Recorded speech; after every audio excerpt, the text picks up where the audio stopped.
باسی هەڵەبجەمان کرد دەمەوێت ئێستا بەگشتی و باسی تەواوی هەرێمی کوردستان بکەم. سەرۆکی دەستەی گشت و گوزاری هەرێمی کوردستانم لەگەڵە بەڕێز ئەمەل جەلال بە شێوەیەکی ڕاستەخوو هەر لە هەولێر لەگەڵمە. ئەم کاتتان باش. من دەمەوێت بزانم پلانی مەباسمان لەگەڵ خاتوچیا باسی هەڵەبجەمان کرد، دەمەوێت بزانم پلانی ئێوە وەکو بۆ تەواوی هەرێمی کوردستان چییە بۆ ڕاکێشانی سەرنجی زیاترین یان زۆرترین گەشتیار بۆ هەرێمی کوردستان لە ساڵی داهاتوو. دەزانین کە پلانێکتان هەیە تاوەکو 2030 بۆ 25 میلیۆن گەشتیار زیاد بکرێت، بەڵام لە ئێستادا چی هەیە؟ بەڵێ سەرەتا زۆر سپاس بۆ ئەو دەرفەتە، سپاسی تەواوی کەناڵەکانی ڕاگەاندنی کوردستانەکەم کە گرنگیەکی زۆر باشە دەن بە کەرتی گەشت و گوزاری کە یەکێکە لە سێکتەر و بنەما گرنگەکانی کابینەی نوێمی حکوومەتی هەرێمی کوردستان. سەرەتا پیرۆزبایی پێشەکی پیرۆزبایی لە جەنابەت و لە تەواوی کارمەندانی کەناڵە بەڕێزەکەتان و تەواوی کارمەندانی لایەنە پەیوەندیدارەکان و کارمەندانی دەستەی گەشت و گوزار و کەرتی تایبەت بە گشتی و گەشتیارانی خۆشەویستیش پیرۆزبایان لێکان بە ئومێدی جەژنێکی خێر و خۆشی بێ بۆ کوردستان، بۆ گەشتیاران، بۆ هاوڵاتیانی هەرێمی کوردستان. ئێمە دەمەوێت هەمیشە جەخت لەوە بکەمەوە کاتێککە باز لە کەرتی گەشت و گوزاریەکەین بە مانای باز لە مێژووەکەین، باز لە شارستانێتی کوردستانەکەین، باز لە سیاسەتی کوردستانەکەین بۆ گەشت و گوزار بۆ هەرێمی کوردستان، باز لە ڕەهەندە جیاوازەکانی مێژوویی ئاینی پێکەوە ژیان چارەسەری زۆر بابەتی جیاواز هونەری کللتوری ئەمانە هەمووی بەشێکن لە پاکێجی گەشتیاری کە لە ڕێگەی گەشتیارەوە ئەم زانیاریانە و ئەم مێژوو ناسنامەیە دەگوازرێتەوە بۆ وڵاتانی عەرەبی، بۆ وڵاتانی ئەوروپی و خۆرئاوایی و وڵاتانی دەوروبەر. بۆیە بەلامانەوە زۆر گرنگە جگە لە گەشتیاری ناوخۆیی گرنگی بدەین یاخۆ تەرکیز بخینە سەر گەشتیاری بیانی، گەشتیاری وڵاتانی عەرەبی. خۆتان جەنابتان نەزانن لە ڕابردوودا لە 2 هەفتەی چیتان کردەوە بۆی سەرنجی گەشتیارانی عەرەبی لە کەندا و بۆ هەرێمی کوردستان ڕابکێشن؟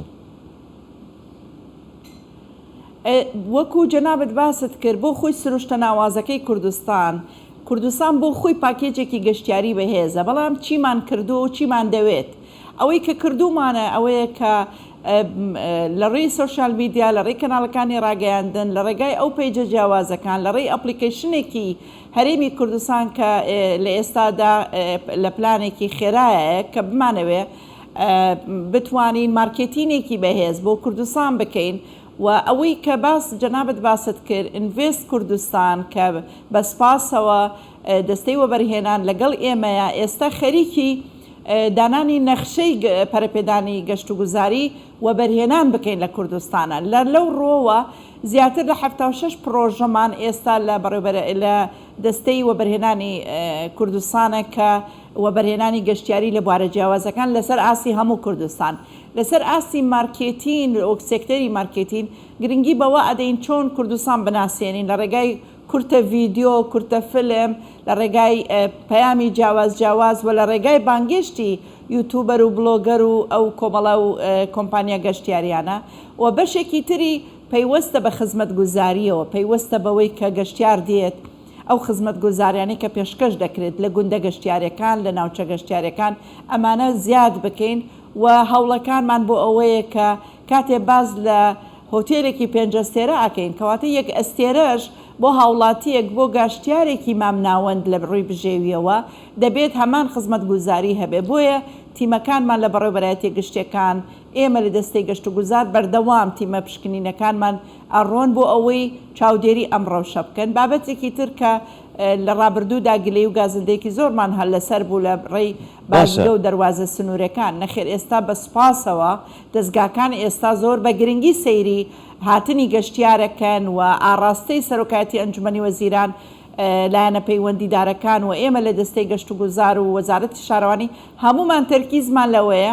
کار ئاسانیان بۆ بکەین، خزمەت گوزاریان پێشکەشکەین، ڕێنوێنیان بکەین، هانیان بدەین بێنەوە بۆ کوردستان، فیدباکێکی باش بەرنەوە لەگەڵ خۆیان، واتە بە کۆمەڵێک زانیاری و داتا کاتێک کە لێرە خزمەت گوزارەکانیان بە ئاستێکی باش پێشکەشەکرێ. ئێمە کە باس لە گەشتیاری دەکەین، ئێمە باس لە سێکتەرێکی ینی زۆر فراوان دەکەین، ینی گەشتیاری بەتەنیا بڵێن لەسەر ئاو سولااو و ئەوانە نییە یعنی ئەمە گەشتیاری ئاینیمان هەیە گەشتیاری میژوویمان هەیە گەشتیاری ئاینیمان هەیە باشە ئەم گەشتیارانەی کە لە هەرێمی کوردستانە تەمان لە ڕووی میژوویەوە ئەمە ناوچەیەکی زۆر دەوڵەمەندە لە ڕووی ئاینیەوە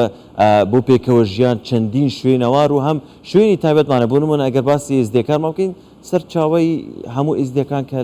لە لالەش و لە ئەو ناوچانەیە ئێزدیەکانی گیان هەموو دەتوان سەردانی ئەو ناوچەیە بکەن چیتان کردووە لەو 76 پرۆژە هەموو ئەوانە بگرێتەوە شوێنی مێژووی بگرێتەوە شوێنی سروشتی بگرێتەوە شوێنی ئاینی بگرێتەوە بۆ ئەوەی سەرنجی زۆرترین گەشتیان ڕابکێشن ئێمە لەسەر سێ ڕێگەزی گەشتیاری گرنگ کە زۆرم پێخۆشە جەنابەت بەو تێگەیشتنە لەگەڵ مایت من هەر لە سەرەتای دەست بەکاربوونم گەشتوگوزاری ئاینی یەکێک بۆ لە ڕێگەزە گرنگەکان بەلای منەوە کە کوردستان دەتوانێت نەک تەنها گەشتوگوزاری ئاینی مسلمانان بەڵکو ئاینی ئێزیدەکان ئاینی پێکاتە جیاوازەکانی تری کە یەکێک لە سەرمایە و سەروەرەکانی کوردستان پێکەوەژیانی ئاینەکان و پێکاتە جیاوازەکانە بۆیە پێویستمان بەوە بۆ کە ئێمە پەرستگای لالێژ کە تاکە پەرستگایە لەسەر ئاسی هەموو دنیا لە نزیکی ئەو پەرستگایە هۆتێل و ڕستۆرانت و مۆزەخانەی تایبەت بە خۆیان و هۆڵی گفتوگۆی ئاینەکان و ئەمانەمان هەبێت ئەو یەکێکە لەو پرۆژانەی کە لە ئەو 76 پرۆژەیە بابەتی چارەسەری ئاوی گەڕاوی خورماڵ و چەند ئاوێکی گەڕاوی تر هەیە لە ناوچەی سۆران و بادینان کە ئەمەش کردومانە بە پاکێجی ئەوەی کە ببن بە کۆمەلگای گەشتیاری چارەسەری کە وەکوەوەی کە لە وڵاتی ئوردن و وڵاتی تورکیا وڵاتانی تر هەیە بابەتێکی تر هەیە گەشتوگوزاری ڕەش کە لە عالەمە زۆر گرنگی پێدرێت دارک تۆریزم کە ئێمە گەلێکین ڕوبەڕووی چەندین جینۆساید و چەسانەوە و با بڵێن لە ناوچوون ڕۆشتوین بۆیە بابەتی مۆزەخانەی نیشتیمانی ئەمنە سوورەکە بابەتی مۆنەمنتی ئەنفالی بارزانەکان و گەرمیانەکان و ناوچەکانی تری کوردستان مۆنەمنتی کیمیابارانی هەڵەبجە دەبێت ببێتە پاکێجێکی گەشتیاری بەهێز کە هەموو پێداویستەکانی گەشتیار لە دەوروبەری هەبێت و ئێمە ئێستا لە ناو پاکێجی گەشتیاری دامانناوە واتە گەشتیارێک کە دەچێتە سلەیمانی دەبێت بچێتە ئەمنە سوورەکە کاتێک کە دەچێتە سۆران دەبێت بچێتە مێرگە سوور و ئەو کارە ساتە ببینێ کە دەچێتە هەڵەبجە دەبێت مۆنەمنتی هەڵەبجە و گەرمیان بە هەمان شێوە بۆیە ئەم سێ ڕێگەزە گرنگە سێ ڕێگەزی گرنگن کە گەشتیار کە کاتێک دەڕواتەوە بە وڵاتی خۆی کە باسم کرد ڕەهەندی نیشتیمانی و سیاسی هەیە کاتێک گەشتیارێک لە کوردستان دەگەڕێتەوە دەڵێ ئەم نەتەوەیە ئەم گەلە حەقی خۆیەتی کە داوای دەوڵەتەکە حەقی خۆیەتی کە داوای سەقامگیری و ئاسایش و گرنگی پێدانی هاوپەیمانەکان دەکە چونکە گەلێ قوربانی داوە گەلێ فیداکاری کردووە بۆیە دەبێ خوێنی شەهیدەکانمان و خوێنی ئەو گەلە ستەمدیدەیە ئەمە بەتەنها بە من ناکرێ بەڕێزم ئەمە دەبێ و بەرهێنەرانی نیشتیمانی لە کوردستان بەشێک لە سەرمایەکانیان تەنها خەیاڵیان بۆ و بەرهێنانی سەکەنی نەڕوا بۆ بەرهێنانی نەوت و پیشەسازی نەوت نەڕوا بەڵکو و پیشەسازی گەشتوگوزاری لە ڕووی سناعیەوە لە ڕووی تیجاریەوە لە ڕووی تەندروستیەوە لە ڕووی گەشتیاریەوە بۆ ئێمە قەڵای هەولێر وەکو نمونە بێنەوە دەبێ ئێستا قەڵای هەولێر نۆژەن بکرێتەوە کۆتایی بێ بە کۆمەلگایەکی گەشتیاری زۆر باشە پێشەوەی بڵێ پێشەوەی بچمە سەر بەرزبوونەوەی ڕێژەی هەڵاوسان لە وڵاتانی دراوسێ چۆن ئێمە دەتوانین بقۆزینەوە بۆ ڕاکێشانی گەشتیاران من باسی دەمێت باسی ئاڵنگاریەکی تری بەردەم گەشتیارەکان بکەم کە دێنە هەرێمی کوردستان تەمان ئەو گەشتیارانەی کە دێنە هەرێمی کوردستان زۆربەی زۆری لە ڕێی گرۆپاتەوەیە و زۆربەی هەرە زۆری لە ناوەڕاست و خاروی عێراق لە ڕێی بە پاس دێن بەڵام لە هەموو وڵاتانی دنیا کابرایەکە لە وڵاتانی ئەوروپی بە تایبەتی لەسەر ئاستی تاک دایانەوەی گەشت بخۆیان بکەن دوو برادرن سێنە دەچنە وڵاتێک هەماهەنگیتان چی بووە لەگەڵ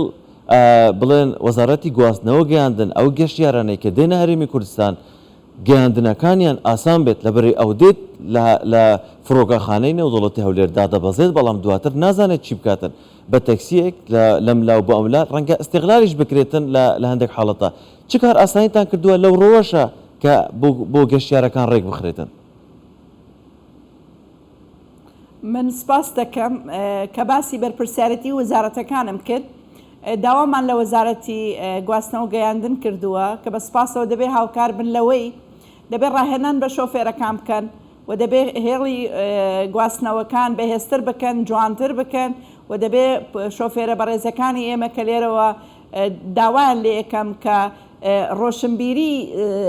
زانیاری لەسەر مێژووی کوردستان مێژووی شارەکانی خۆیان لابێت و زانیاریان لەسەر پاکێجی گەشتیاری هەبێت دەبێت ئەمە هاوکارمان بنێکێک لە پلانەکانمان ئەوەیە کە دەبێت شۆفێرانی کوردستان وەکو شۆفێری لوبناان و شۆفێری ئوردن و تورکیا وڵاتانی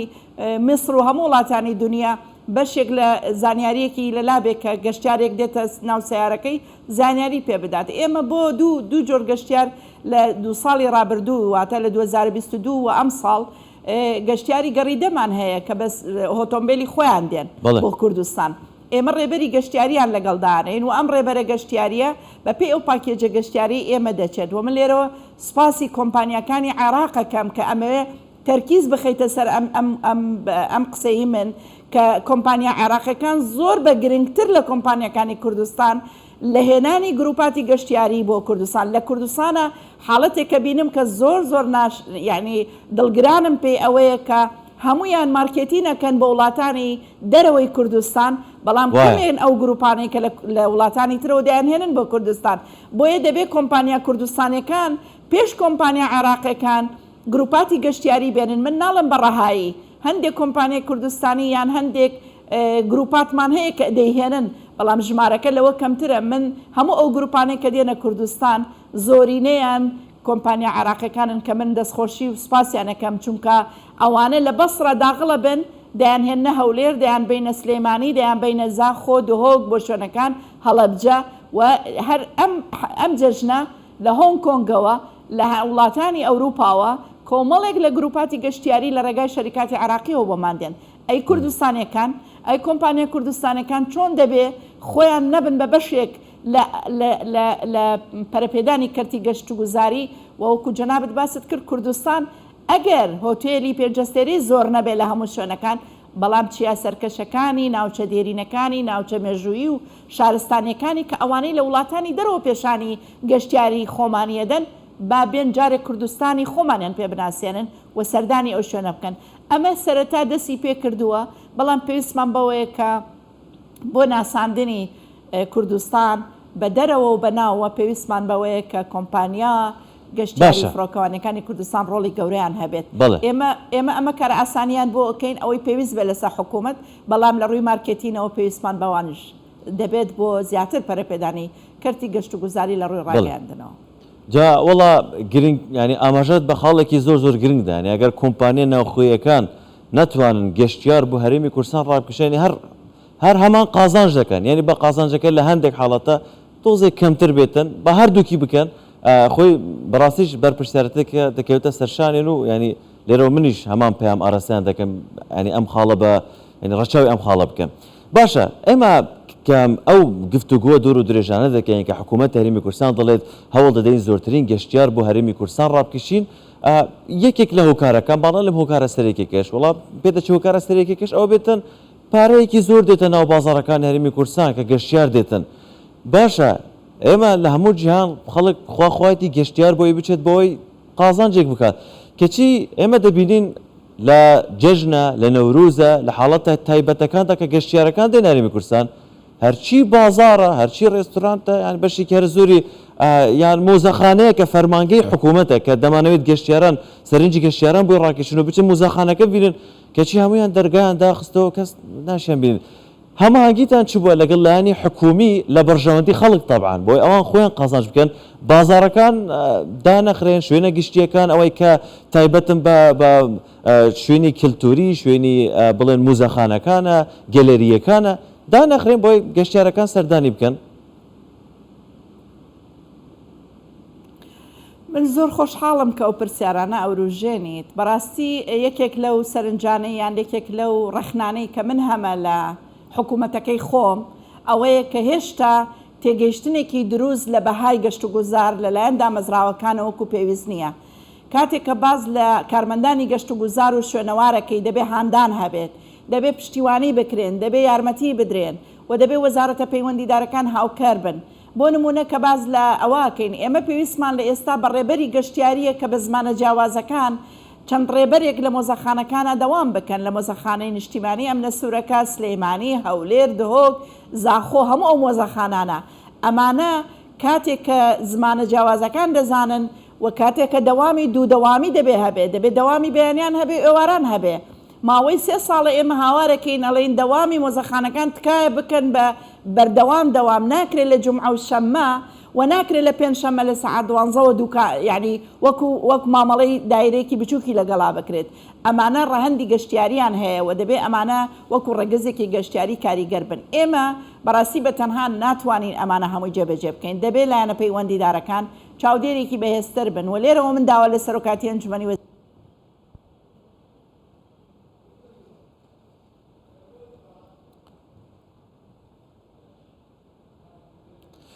پێم وایە کێشەیەکی تەکنیکەیە مامۆستا ئەمەل ببوورە دەنگەکە پچرا نازانم تا وەکو هاوکارەکانم چاکی بکەنەوە طبعاً مامۆستا ئەمەل خاتوو ئەمەل سەرۆکی دەستەی گەشت و گوزار ینی ئاماژەی بە چەندین شتی گرنگدا ینی لە بابەتی ئەو کە کۆتا پرسیارم کە باسمان لەوە کرد فەرمانگەکان ئەوەی کە باسی شوێنی چ گەلەریەکان بێ چ موزەخانەکان بێ وەکو مامەڵەی هەر دەوایرەیەک هەن دایرەیەکی تری حکومی مامەڵەیان لەگەڵ دەکرێتن داوامەکە سەعات 2 تەواو بۆ خواحافیز بڕۆ کەچی گەشتیارەکان خۆ ڕەنگە بەشێکی کەمیان بەیانەکەی بێن بە شەهر زوورەکەی ئەگەر بیاوێت بچێتە شوێنێکی ینی مودێکی هەبێت بچێت سەیری هەندێک شوێنی کللتوری بکات هەندێک شوێنی کۆم کات کە مێژوویەکەی بۆ چەندین ساڵ پێش ئێستا دەگەڕێتەوە ڕەنگە لە نێوڕۆ ئێوارەکەی زیاتر یان هەیە شەوان بتوانێت یان حەز بکات سەردانی ئەم شوێنان بێت ڕۆژی هەینیە ڕۆژی شەمەیە ینی وەکو خاتوو ئەمەلیش ئاماژەی پێکرد کە ئەوەی کە ئێستا مامەڵە لەگەڵ ئەم شوێنان دەگرێت وەکو هەر دایرەیەکی تری حکومی ڕۆکەوایەک و چەند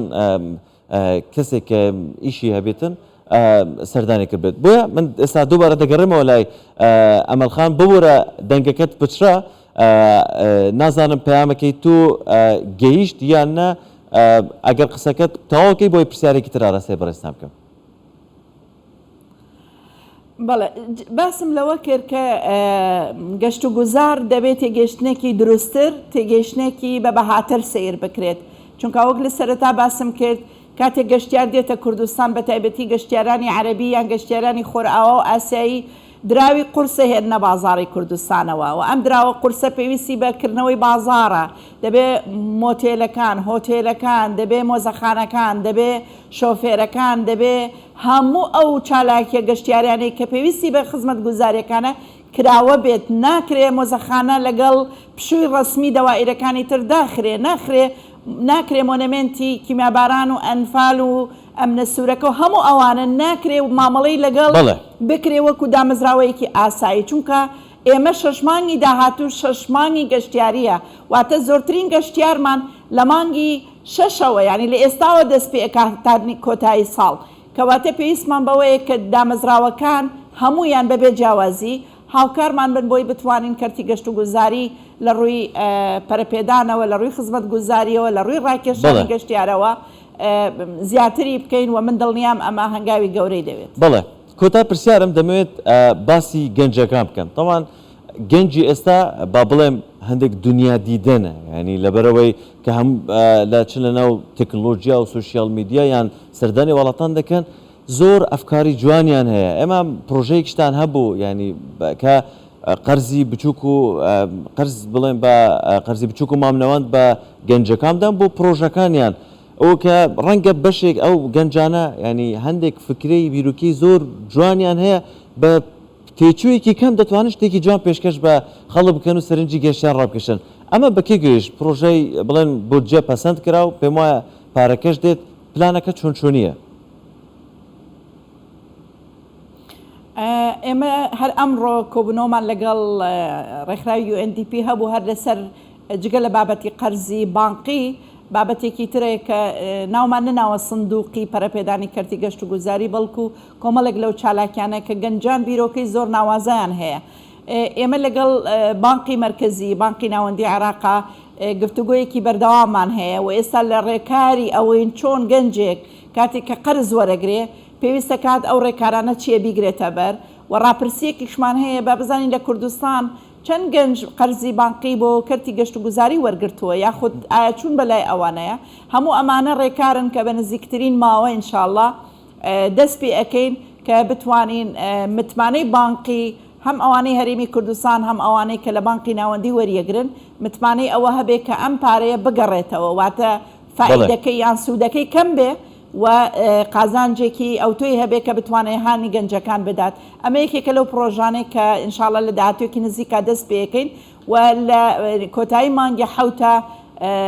نەخشە ڕێگای چاکسازی پەرەپێدانی کەرتی گەشت و گوزاری لە ڕێگای USA دەستمان پێ کردو ئینشاءالله ڕاگەێنین زۆر بابەتی تایە کە دڵنیام جەنابتان سوودی لێ بینن بۆ لە ڕووی ڕاگەیاندن و مارکێتینەوە زۆر باشە هیوادارین ئەنجامی هەموو ئەو هەوڵانە لە زووترین